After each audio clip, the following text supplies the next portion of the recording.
Welcome everyone. We will start short in a minute.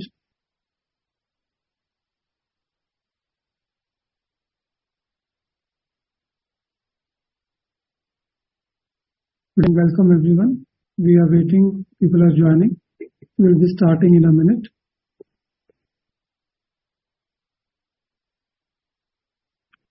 Vivek, we have about 80 people. We can start now. Thanks, Anand. Hi everyone, good evening. We welcome to the Info Edge India Limited Q1 24 results conference call. As a reminder, all participant lines will be on listen-only mode, and there will be an opportunity for you to ask questions after the presentation concludes. Should you need any assistance during the conference call, please raise your hand on your screen. Please note that this call is being recorded. From the management side, we have Mr. Sanjeev Bikhchandani, Founder and Vice Chairman, Mr. Hitesh Oberoi, Co-Promoter and Managing Director, Mr. Chintan Thakkar, Chief Financial Officer and Whole-Time Director. Before we begin today, I would like to remind you that some of the statements made in today's conference call may be forward-looking in nature and may involve risk and uncertainties. Kindly refer to slide number 2 of investor presentations for detailed disclaimer. I would like to hand over the call to Mr. Hitesh Oberoi for his opening remark. Thank you, and over to you, Hitesh. Thank you, Vivek, and good evening everyone, and welcome to our Q1 24 earnings call. As always, we'll start with an update on standalone financials, and then talk about the external environment, and then cover each business financials in detail. The audited financial statements and other schedules on segmental billing, revenues, etc., along with the data sheet, have been uploaded on our website, infoedge.in. Moving on to our standalone financial results. Revenue in Q1 stood at rupees 584.3 crores, a year-on-year growth of 15.1%. Overall billings in Q1 stood at rupees 523 crores, a nominal drop of 0.2% year-on-year. Billings and revenues along with acquired businesses Zwayam and DoSelect for the quarter stood at rupees 539 crores and rupees 600 crore respectively, registering a year-on-year growth of 0.4% and 15.2% respectively. Operating expenses for the quarter were rupees 375.4 crore, a year-on-year growth of 5.6%, and operating profit for the quarter stood at rupees 208.9 crores versus rupees 152.3 crores last year, a year-on-year growth of 37.2%. And operating profit margins for the quarter stood at 35.8% compared to 30% for the same quarter last year. And operating profit, including acquired businesses, stood at rupees 210 crores, a year-on-year increase of 35.8%. Cash from operations for the quarter stood at rupees 144.7 crores compared to rupees 164.5 crores in Q1 of 23, down 12% year-on-year. And deferred sales revenue stood at rupees 958.8 crores as of 30th of June 2023 versus rupees 825.4 crores as of 30th of June 2022, a year-on-year growth of 16.2%.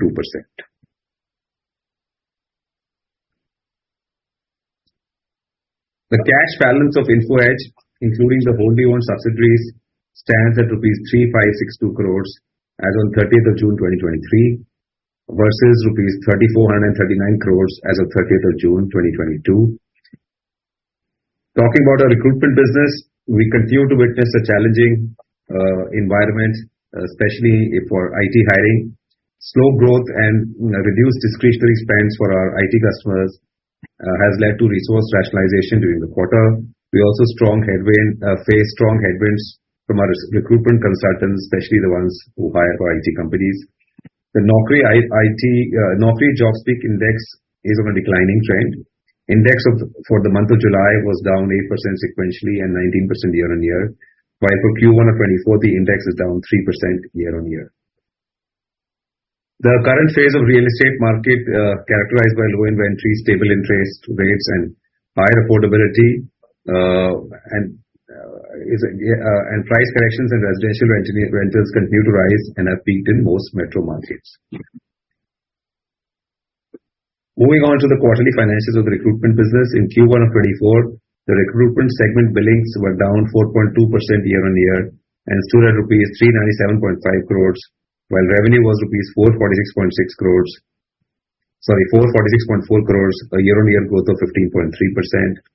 Operating profit stood at rupees 263.5 crores, a year-on-year growth of 17% from Q1 of last year.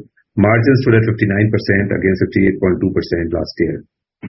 Cash from operations for recruitment during the quarter stood at rupees 206.1 crores as compared to rupees 235.4 crores in Q1 of last year. Billings for Naukri India for the quarter were down 7% year-on-year and stood at rupees 329.4 crores, while revenues for the quarter stood at rupees 372.3 crores, a year-on-year growth of 13.9% for Naukri India. Recruitment segment billing, including acquired businesses for the quarter, were down 3.3% year-on-year and stood at rupees 413.5 crores. Hiring from core IT clients poses a challenge to billing growth. However, the business witnessed positive momentum in a few pockets in this space, especially captive centers. Non-IT businesses maintained reasonable growth momentum during the quarter, with growth in hiring reported by manufacturing, BFSI, healthcare, retail, hospitality, and infra sectors. While we maintained our pricing levels during the quarter, delayed renewal and volume reduction led to billing contraction. With longer sales cycles and hiring being predominantly backfill, sales teams focused on ensuring timely renewals. On the job seeker side, engagement on the platform was high during the quarter, with 6% growth in active user base, 7% growth in daily users, and 21% growth in daily modifications of CVs. Moving on to the real estate business, 99acres. Billings in Q1 grew by 20% year-on-year and stood at rupees 73.4 crores, while revenue grew from rupees 66.3 crores in Q1 to 82.7 crores in Q1 of 2024, a year-on-year growth of 24.6%. Operating loss for the quarter stood at rupees 22.5 crores against a loss of rupees 38 crores reported in the same quarter of last year. The business reported a cash outflow from operations of 40 crores for the quarter against an outflow of rupees 46.6 crores in the same quarter last year. The billing growth in 99acres for the last 2 or 3 quarters has been good and reflects the positive sentiment in the underlying real estate market. The billing growth is also backed by strong traction of user activity on the platform. The traffic on the platform increased in mid-teens and the responses on the platforms increased over 25%. The user actions on the platform indicate a strong demand environment for Q2 of 2024 as well. The quarter also witnessed an increase in the number of brokers and owner clients in the platform. The number of new projects and live listings were also on an increasing trend. Our listing realization continued to increase year-on-year on the back of price hikes, improved response rates, and increased value adds for our customers. 99acres will continue to invest on platform experience, differentiated content, client delivery, and marketing to generate more traffic and leads for our customers. In the Shiksha business, in Q1, billings stood at rupees 33.3 crores, a year-on-year growth of 9.8%, while revenue stood at rupees 35.8 crores, a year-on-year growth of 14.6%. The business incurred an operating loss of rupees 1 crore during the quarter against a profit of rupees 5.3 crores reported in Q1 of last year. The cash from operations for the quarter stood at rupees 30 lakhs against an inflow of rupees 5.3 crores in Q1 of last year. While there was healthy growth in platform traffic and student responses, clients reported a delayed pickup in conversion of student inquiries into application and admissions. We continue to make long-term investments in the study abroad business and strengthening our platform, improving our counseling services in this space. In the Jeevan Sathi business, billings in Q1 grew by 6.4% year-on-year to rupees 18.8 crores, and revenue declined by 15.3% year-on-year to rupees 19.4 crores. The operating loss for the quarter stood at rupees 18 crores against a loss of rupees 28.7 crores last year. Cash outflow from operations for the quarter stood at rupees 21.1 crores against an outflow of rupees 49.8 crores in Q1 of last year. The new products to monetize increased traffic from free chat have shown some positive results, and business plans to continue with this strategy will continue with this strategy for the next few quarters. Spends on marketing were further moderated during the quarter. The spends are down 29% sequentially and 48% year-on-year. Intense competition in the category continues as multiple players try to vie for market share in this category. As far as consolidated financial highlights go, at the consolidated level, the net sales of the company stood at rupees 625.9 crores versus rupees 547.3 crores in Q1 of last year.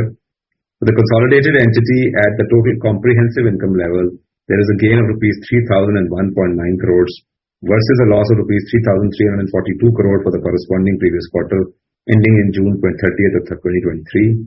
Consolidated PBT stood at rupees 216.7 crores in Q1 versus rupees 339.4 crores in Q1 of last year. Thank you, and we are now ready to take any questions. Thank you, Hitesh. We'll now begin Q&A session. Anyone who wishes to ask question may raise hand on the screen. We'll take your name and announce your turn in the question queue.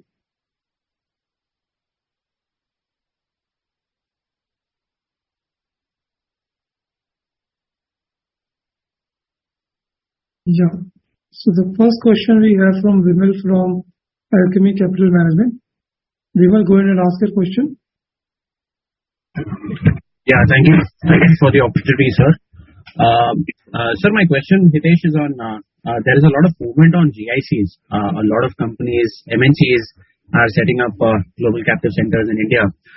That opportunity clearly seems to be large, looking at the kind of talent that is available in India, etc. So, how are we sort of participating over here? Do we see a chance of arresting some of the weakness in your normal IT services with participation in GIC sector in India? Thanks.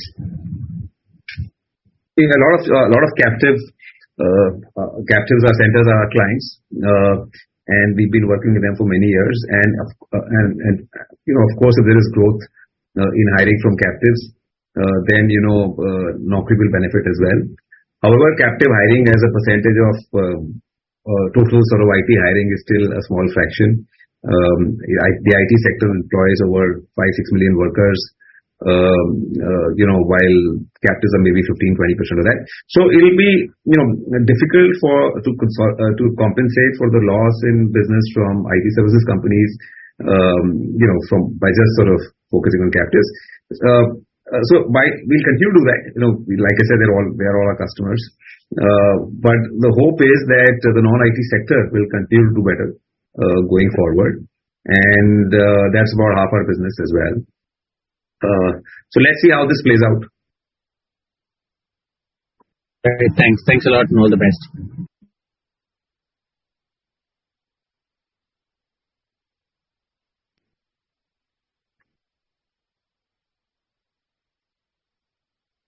Hey, hi. Can you hear me? Yes, we can hear, Nikhil. You can Yeah, go ahead, Nikhil. Yeah. So, Hitesh, just want to understand regarding the billing, which declined 4% YY. So, which segment basically led to this decline, given IT is under pressure since last 3 quarters, right? So, given now we are finally in a negative trajectory, so was it higher than expected decline in IT, or non-IT actually was not able to more than compensate for the decline in IT? So, some slowdown even in non-IT side. Yeah. So IT hiring has been slow for a few quarters now, and there is it's not clear whether the slowdown in IT hiring has bottomed out. We don't know whether we've hit the trough as yet. The job speak index for IT continues to trend south. On the non-IT side, Q1 was okay, but July, job speak for even some of the non-IT sectors was not so good. So non-IT hiring also slowed down a bit in July, right? But we don't know whether it's because of the economy slowing down, whether it's just because of the rains or something else. Things will get clearer, in a few weeks.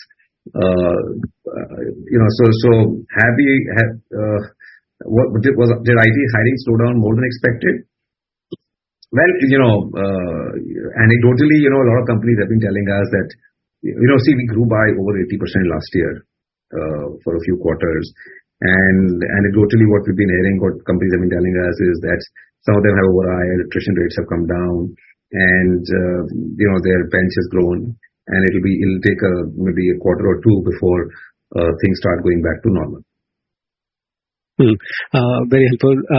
Second part is what you mentioned about the pricing, broadly stable on YY basis, I believe. Last quarter, we have seen some increase in pricing, especially in non-IT. So, is it like on blended level, the pricing in IT decline, which basically more than compensate or offset the benefit in non-IT? I don't have data on that, but we'll try and get back to you. Sure. The last one is on the delayed renewal. Have you seen that basically closing ultimately in the month of July? And are we seeing some increase in delays or decision making now compared to last quarter? That always happens. See, when the market slows down, companies take longer to close deals. They have more time to negotiate. They're not under pressure to hire. They negotiate harder. So, they sometimes buy for shorter periods. They don't buy for a year. So these are, they downgrade in terms of the kind of products they buy. So this is normal during any slowdown. And what we are witnessing in IT is a slowdown. I mean, I'm sure all this is happening in the market. Sure, it is. Thanks a lot. That's all from my side, and good luck for coming period. Thank you. Thank you, Nikhil. The next question is from Jaideep Chararia from Advanced Securities. Jaideep, go ahead and ask your question.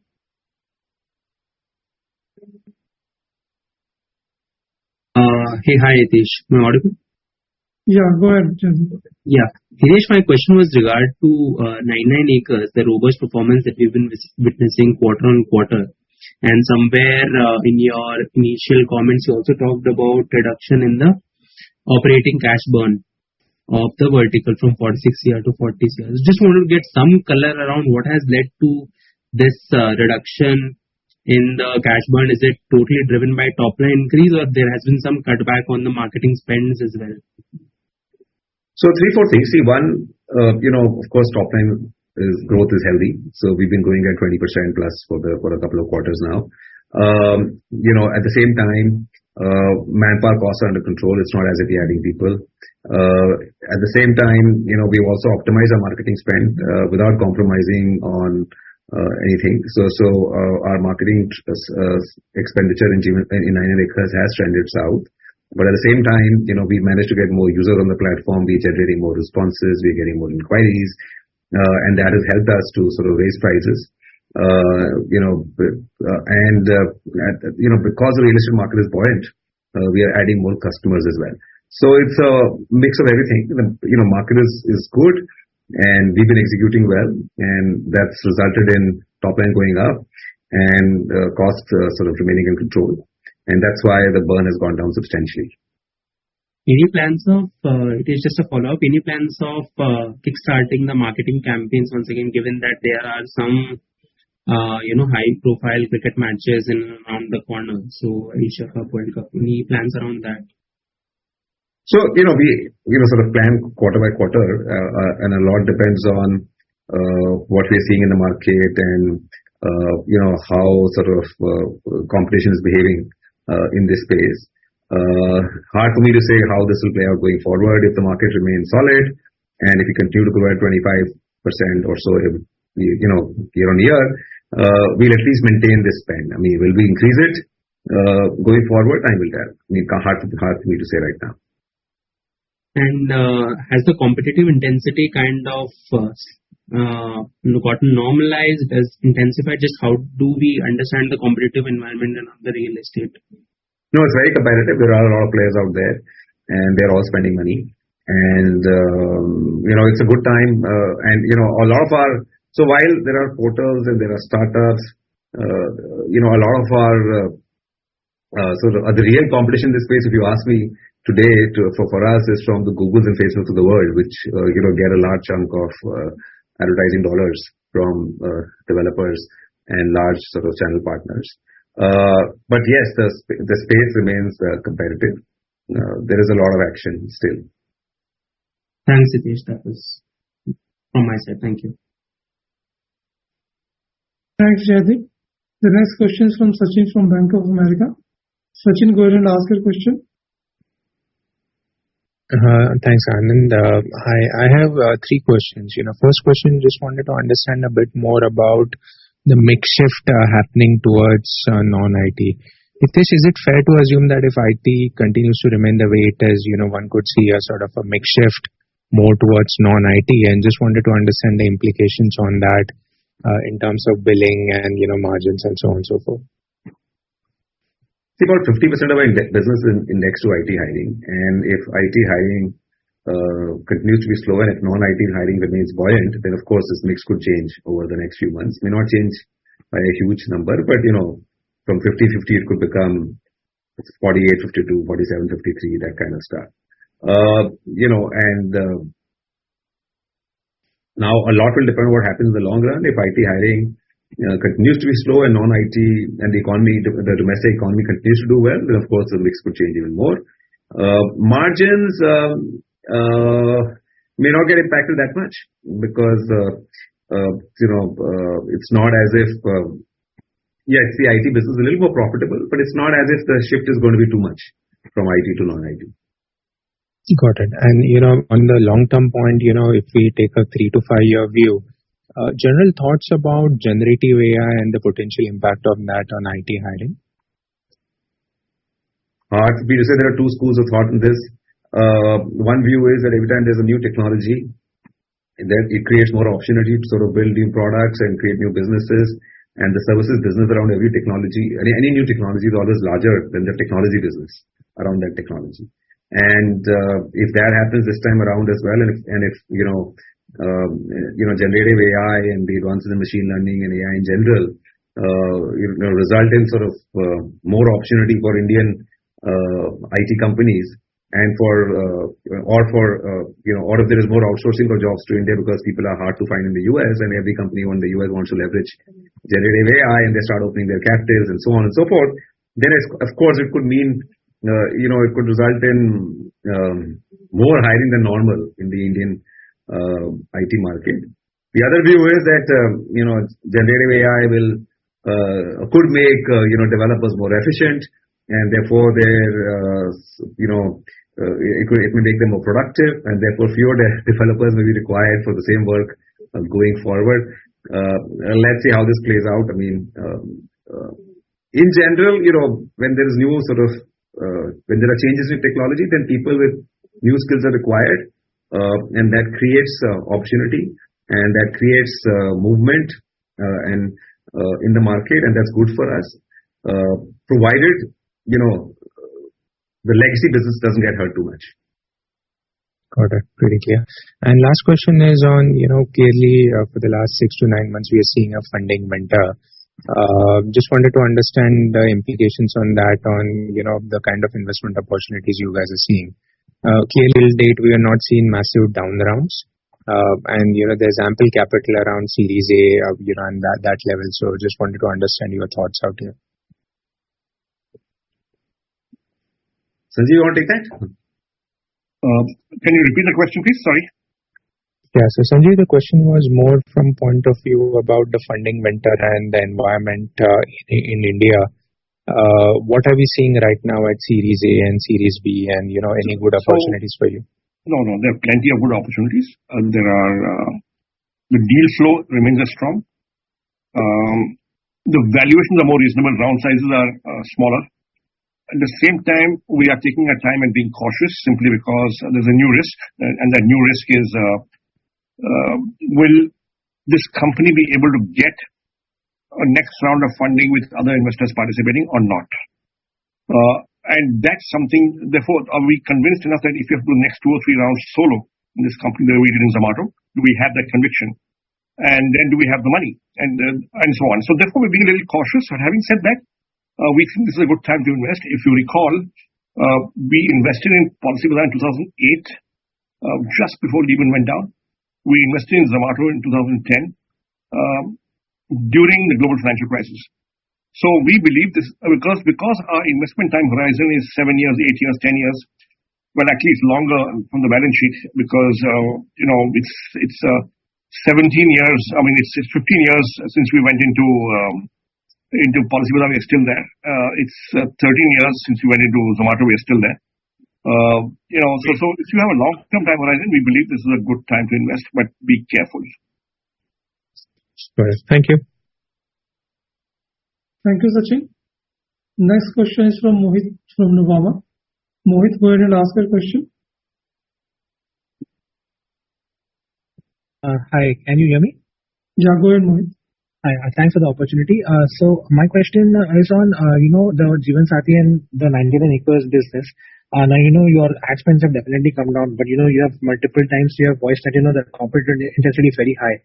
Now, Jeevan Sati, you said you have got more users, right? But if you look at the major competitor, that the realizations have come down there also. So can you give us a sense on, how do we look at these ad spends going forward? Will there be a case where you will increase them further, to gain more market share, or is it that competitive intensity has, tapered down a bit? Can you give some sense on that?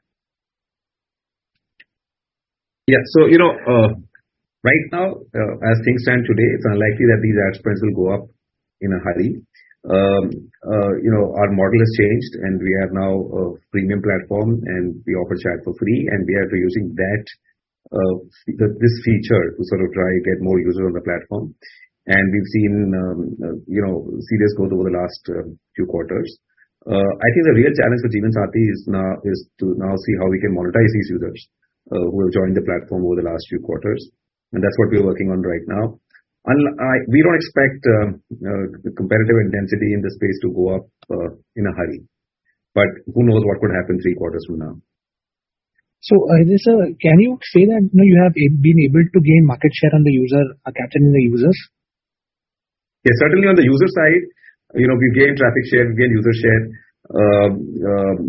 but the challenge is to really monetize these additional users we've been able to get on the platform. We got them because we offer stuff for free, and that's good, and it's helped us bring down a marketing cost. But now we need to work on, we need to develop products, and we need to sort of figure out how to monetize this new user base better. Sure, that's all helpful. Thank you so much. Thanks, Mohit. Next question is from Vivekanand from Ambit Capital. Vivek, go ahead and ask your question. Thank you for the opportunity. 2 questions. So one, Hitesh, I think a couple of quarters ago you mentioned that if the domestic economy does well and non-IT hiring remains buoyant, you might consider increasing your distribution and sales network to cater to this demand. Is that something you pursued, or are you seeing any indications that the hiring is becoming more and more broad-based, given that previously you had spoken about sectors like hospitality, travel, and others that may have more distributed hiring than, say, IT, which is concentrated in a few cities? So that's question 1. And based on this answer, I'll ask my subsequent. Yeah. No, so, you're right. Non-IT, the non-IT market is broader, and you have a lot of non-IT companies in a lot of cities. We already operate in more than 40 cities. It's very likely that the number of cities we have physical offices in will go up over the next year or 2. We are already seeing more activity in smaller towns than was the case maybe 2 or 3 years ago. So it's very likely that Naukri will have field offices in 60, 70, 80 cities over the next year or 2. We are pushing hard on that front.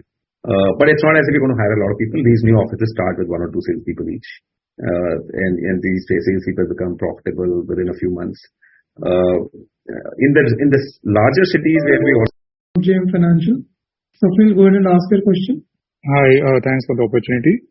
So for the first question is to Hitesh, and that's on the commentary that we had in the previous quarter, where the insinuation was that if the economic grows, let's say 6 to 7%, our non-IT business could grow 20 to 25%. But if I hear you correctly, you mentioned that July was a soft month, sorry. Soft month, yeah. Yeah. So what has changed suddenly in the last 2 to 3 months that for us to say that things are looking soft now? To understand what could have happened, was it that there's some shift in seasonality? Was it because of the rains, or is it because because post-COVID the non-IT market opened up last year and there was a surge in hiring? So is it a base effect in some way? But yes, long term, we continue to maintain that if the Indian economy continues to grow at 6% or more per annum, then it is possible to grow at 20% plus in India. Just a continuation to that, you mentioned that there could be an impact of the base effect also. Can you just give us an understanding of like how things moved between, let's say, last 2-3 quarters? And it would be good if you can just give a sense and compare it with pre-COVID things, how things used to be, and now how had the base moved then? Look, see, pre-COVID, whenever we used to get 5-6% GDP growth, the Naukri business used to grow at 15-20% per annum. Now, last year Q1 billing growth was 80% in Naukri, right? Even Q2 billing growth is very high, 55-60%. So the base is high, and then of course it started moderating towards the second half. By Q4, I think we were down to 15%. 15%. So there could be some base effect here at work, and the base effect was a result of the market opening up post COVID, right? I mean, and suddenly there was a lot of demand.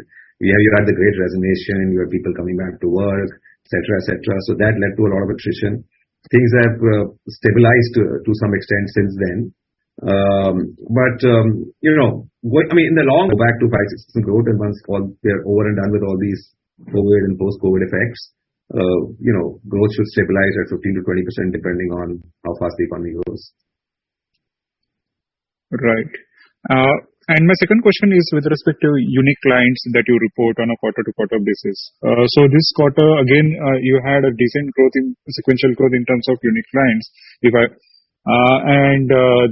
majority of the decline that has happened in your billings, that seems to have come from the realizations or people not renewing at the same rate that they were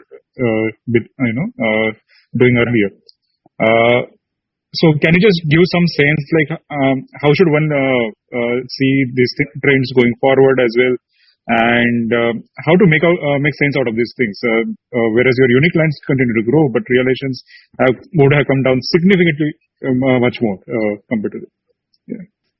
Look, see, in real estate, we've added more customers. And what happens is when you add new customers, we've added a lot of new customers. They don't buy, long duration products to start with. They don't sort of buy high-end products to start with. They test out the platform, they get a good response, they upgrade, we upsell to them. So not as your ARPUs fall or tend to remain flattish because unless you take a serious price hike, because the new customers the customer mix changes towards more new customers in the mix, and new customers don't spend too much money to start with. Three is pressure on prices. You see pressure on even a new customer addition. You see pressure on renewal. In a serious slowdown, what you get to see is pricing falls, volume falls, number of customers also, customer acquisition also starts to fall. So that's the nature of the beast. Yeah, in both real estate and Naukri. In Naukri, I haven't sort of looked at the numbers very closely, but I suspect we may have lost some customers in the IT space. A lot of startups may have sort of stopped hiring. Stuff like that would have happened because of the market slowing down. On the non-IT side, we continue to add new customers. Got it. Thanks a lot for that opportunity. Good. Thanks, Swapnil. The next question is from Raghav Behani from Citi. Raghav, go ahead and ask your question.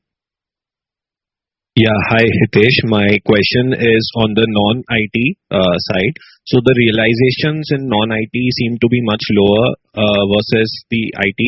So any pockets here like BFSI where you can take price hikes, because we have seen some of the banks report higher attrition and wage increases in 1Q. So any comments on the realizations over here? See, we're not looking to take an aggressive price hike at this point in time.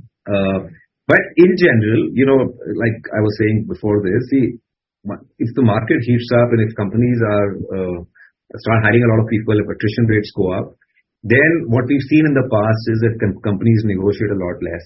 Therefore, our realized price goes up. They also, hire more they want more volume, and they also upgrade to high-end products. So in the end, hiring cost is a small cost for many of these companies. In a slowdown, because they're not in a hurry, they negotiate harder, everything sort of while in a good economy, they are constantly under pressure to hire, and they don't mind paying 10% more to Naukri at that time. So we are not looking to up our rate card rates right now, but in general, I mean, if the market is hot, you end up sort of discounting a lot less in the market. Okay, just a follow-up question on the non-IT side. So some of the capex heavy sectors might slow down. Do you think they might slow down hiring before the general elections? Because in general, we see that some industries, just push back hiring or capex to post-election clarity. Any comments on that? I have no idea how this works. In the past, at least what we have seen is that actually government spend more at election time, and that results in higher demand for a lot of products. And while hiring in some sectors may slow down, like you said, if the government is spending money on capex, they may sort of, I don't know how it works, but in general, there is more money sort of spent at election time, and that results in more demand for goods and services, and that may result in hiring in other sectors, for all you know. But I don't know how this plays out. I don't think it's going to have any material impact on the business. Okay, sure. Thank you. Can I just add to that? Yeah.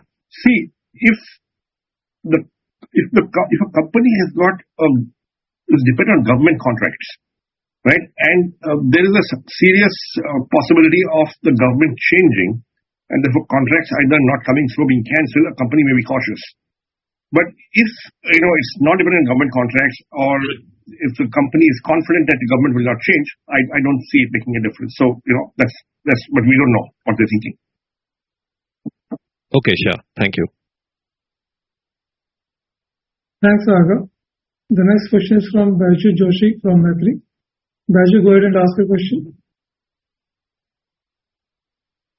Hi, am I audible? Yeah, go ahead, Baiju. Yes, thank you for the opportunity. I have two questions on behalf of Aditya Suresh. First is on renewals.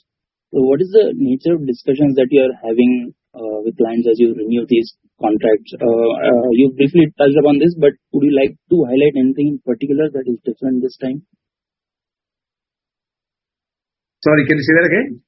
Yeah, so on the nature of discussions that you are having as you renew your contracts, so is there anything in particular that you'd like to highlight that is different this time? No. See, what happened last year was, for 7-8 quarters, there was surge in demand for IT talent because of post-COVID, massive sort of increase in digitalization worldwide, and there was a scramble for IT talent, and attrition rates went sky high, and salaries went sky high, and talented and people were hard to get. Our business also flourished as a result. Revenue more than doubled, profits maybe tripled over the last couple of years. So, and then there was a sudden sort of slowdown for whatever reason, and attrition rates I think have gone back to where they were pre-COVID, and suddenly companies realized that they had overhired, right, because demand suddenly vanished. And what is happening right now as we speak is companies are getting their bench size has grown is now higher than what they would want, is higher than what they would want it to be, and therefore they're sort of cut down on hiring, and they're waiting for some natural attrition so that they go back to the number they are comfortable with, and then again, and hopefully demand will also come back in a couple of quarters, and then they will start hiring once again. That's what companies are telling us right now, mainly. Right. So is it fair to say there would be slightly more discussion on pricing or maybe tenure of contracts? Anything in particular that comes up more? No. See, it's like this. See, they have their hiring requirements have gone down, and therefore, they negotiate harder. They need fewer licenses. So that results in sort of they're not growing anymore. They're not adding a new headcount. So that results in lower realization in the end. And some of them sometimes they may say, listen, we're not hiring for the next 1 or 2 months. So come back after a month, come back after 2 months. So that happens during slowdowns. It happens every time. Understood. Second one is on billings. So given this decline, how should we think about marketing and other effects? See, long term, we continue to be bullish on the Indian market. We think, and that's what we've seen for the last few years. These slowdowns don't last for more than 2, 3, 4 quarters, and business always goes back to normal. And we don't want to cut any long-term investments. We're currently spending maybe 20-25 crores a quarter on new businesses, like Job Hai and Ambition Box, etc., where we don't generate any revenue, right? And we're spending money on marketing, doesn't move the needle in the short term for Naukri. But I think we think it's important, from a long-term standpoint. So unless and until the slowdown is very prolonged and deep, and these investments will continue. Okay, that's helpful. Thank you. Thanks, Raju. Next question is from Sarang from RW Investment. Sarang, go ahead and ask your question. Hi, sir. Thank you for the opportunity. I had 3 questions. My first question is to Mr. Chintan. Is it possible to give the breakup of other income on Concall level and how this could pan out through the year? Should be mostly treasury income, the other income part. Right. But if you want a more detailed breakup, then get back to you. Sure, sir. My second question is to Hitesh also. So you said that major chunk of revenue is contributed by top 7 to 8. Right? Is it possible to put an approx percentage figure on maybe Naukri side and 19acres? Sorry, just say top 7 to 8 cities. The revenue contribution. 7 to 8 cities. Yeah. Yeah. See, we don't give that breakup, but it's a large chunk. Okay. Delhi, Bombay, Bangalore, Chennai, Hyderabad, Pune, these are our big markets. Sure. Okay. Yeah. And my third question is to Sanjeev sir. Is it possible to share your experience and learnings from investing in 4B networks, if you are allowed to speak about it? Okay. Chintan, you want to take that, or Hitesh, you want to take that, or should I take it? I can take it if you want. You can take it. See, the matter is under arbitration, but Sanjeev, you can take it. Yeah. So I've said this, to others who asked me that. Look, sometimes you make mistakes, right? Investments do go wrong. We have in the past, lost money on several companies, but we've made money on some, and we made some big money on some. Overall, we're okay. But yes, 4B was a mistake. I think we have to admit it. I mean, you can't write off 276 crores or how much you written off. How much you written off? Yeah, total 288 crores is what. You can't have 20 crores say it wasn't a mistake. It was a mistake. Or any other step you are taking to ensure this doesn't happen internally? Yeah. In fact, we discussed that about meeting today, and we have already reviewed internally, and we have taken some steps. We're taking more steps, and we continue to discuss at the board level, on how do we need to change some of our diligence practices, tighten it up. One of the signals and indicators and red flags that emerge during conversations with founders that there may be a problem here. How we deal with other situations in case anything comes up, which thankfully so far has not, in terms of fraud. Companies go under, but fraud is a different thing. Sure, sir. Thank you so much, and all the best to you. Thank you, Sarang. Next question is from Ashish Chopra from Goldman Sachs. Ashish, go ahead and ask your question.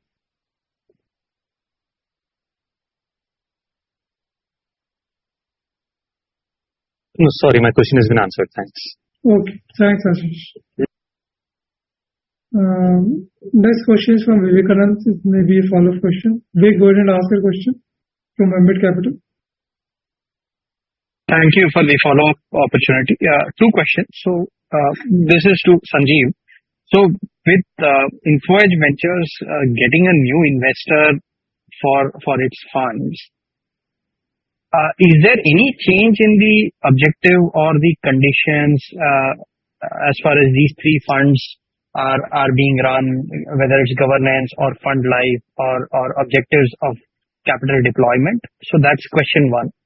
Yes. Secondly, Sanjeev, comments you made on the round sizes getting smaller, valuations getting more reasonable. Now, you have two kinds of funds, right? One is funds that scout for new companies where you want to be the first check.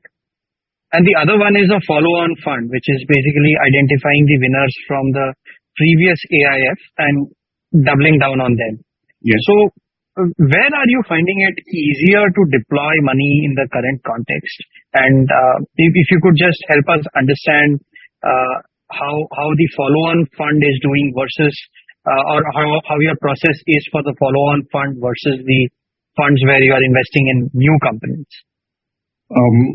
So fund one is more or less done, okay, because first checks will be deployed. There will be known there's unlikely to be a new company coming into fund one, and the follow-on fund only looks at the companies of fund one and figures out where to go, how much, and prospective winners.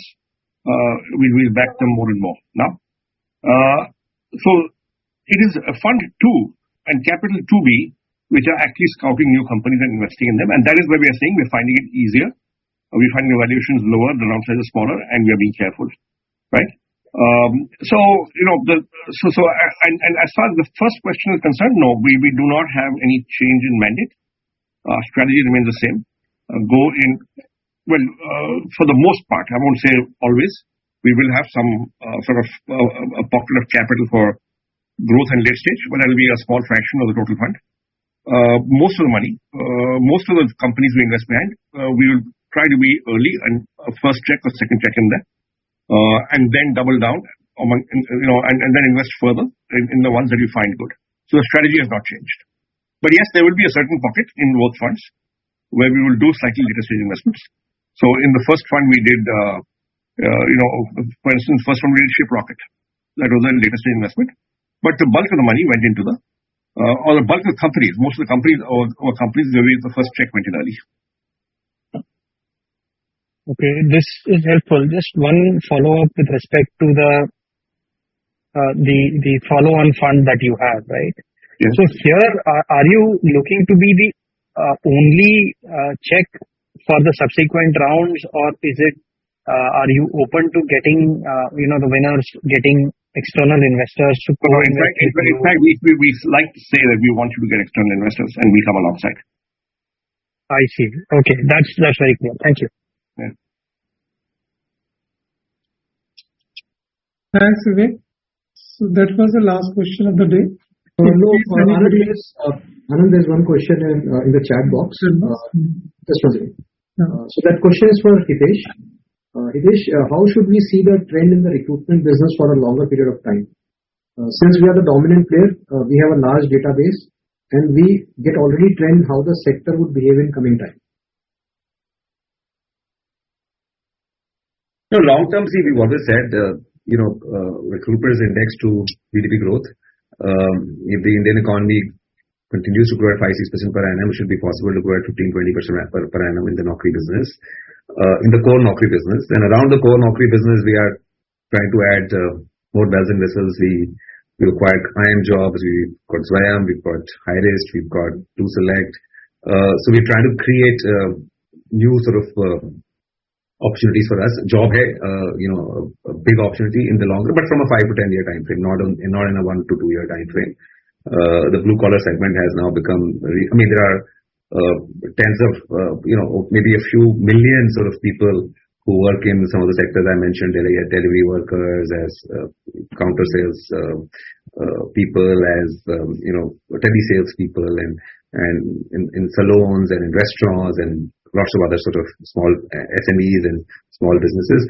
So long term, this also is a big opportunity, but we're working on the unit economics, so it'll take some time to figure this out. So the core Naukri platform, index of the economy, depending on economic growth, if it can grow at between 15 to 25% or 10 to 25%, depending on where India ends up.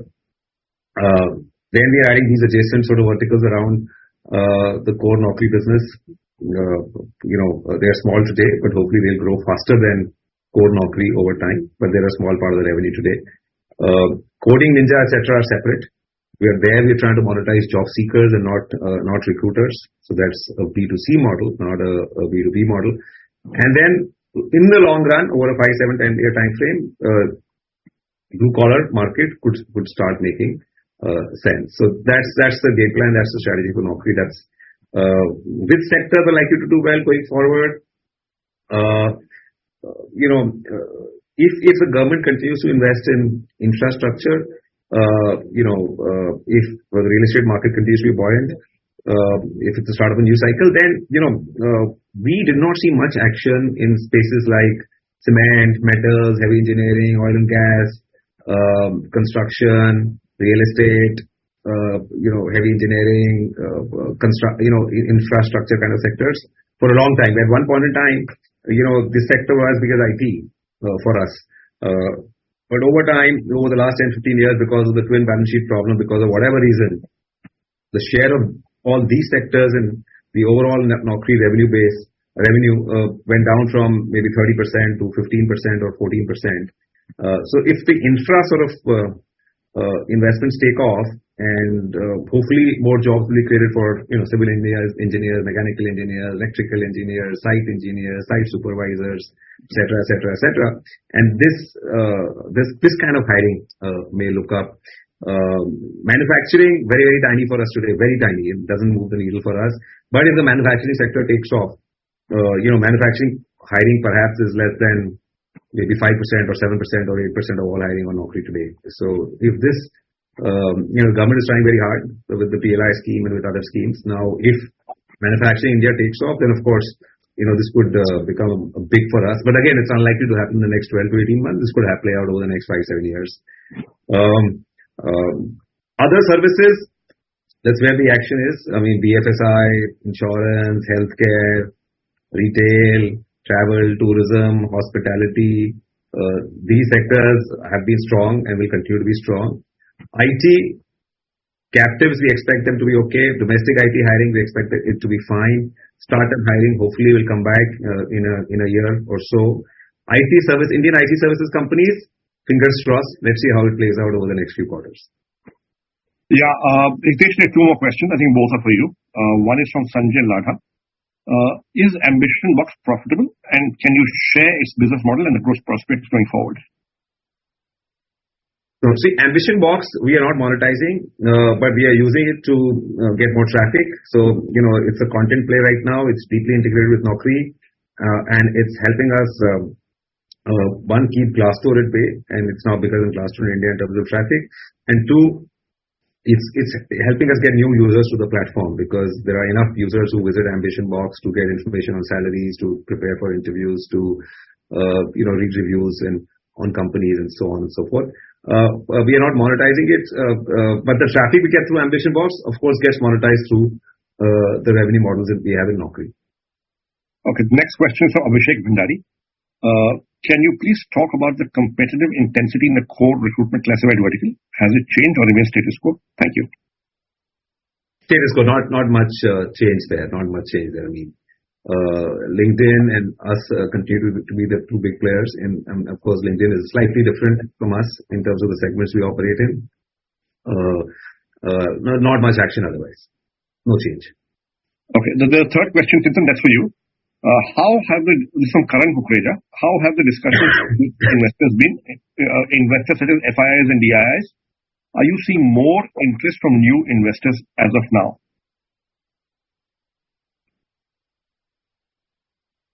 I think the better way to really kind of respond to this is that now that results are out, we need to see what the real, how the market is receiving the numbers, and is there a real movement in whether FII or DII. But otherwise, we have not seen any kind of a different trend, recently as compared to what it was past. I think the pattern of holding remains, more or less same. But yes, every time there's a result, then we are watching, how the pattern changes.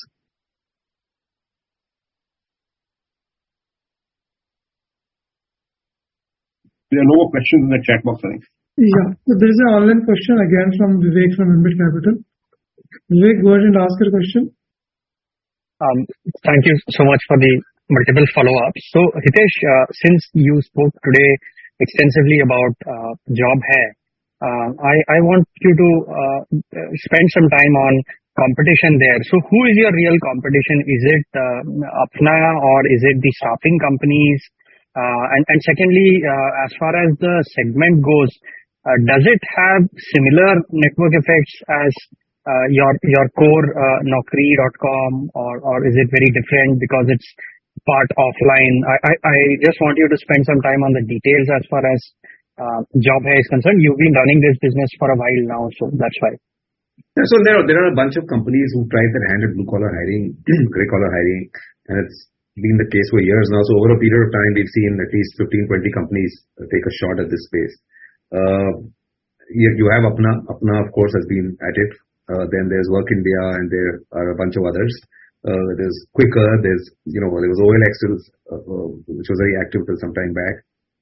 So a lot of companies have been trying, but the space has, like I said, it's still small. But at least we are getting more users on the platform now. So there's more usage. There are more SMEs also trying out Job Hai, which was not the case. So these, because I think the economy has become more digital than it was a few years ago, and people have become very savvy about using their smartphones. And of course, we are doing a lot of product work. So the Job Hai platform is very local. It's mobile first, and it's increasingly becoming more and more vernacular. So of course, the product is also evolving to sort of meet the needs of this segment. So all kinds of players are trying, but it's early days. In the long run, will there be network effects in this space? I'm sure there will be a network effect in this space as well. But the market is right now very, very early, very, very early. It'll take a few years for things to mature and stabilize in this space. Okay. Hitesh, do you see staffing companies as competitors or collaborators in this space? They'll be clients. Okay, great. Thank you, and all the best.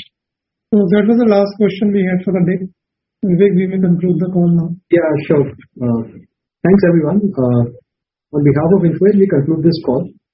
Thank you. You may disconnect your lines now.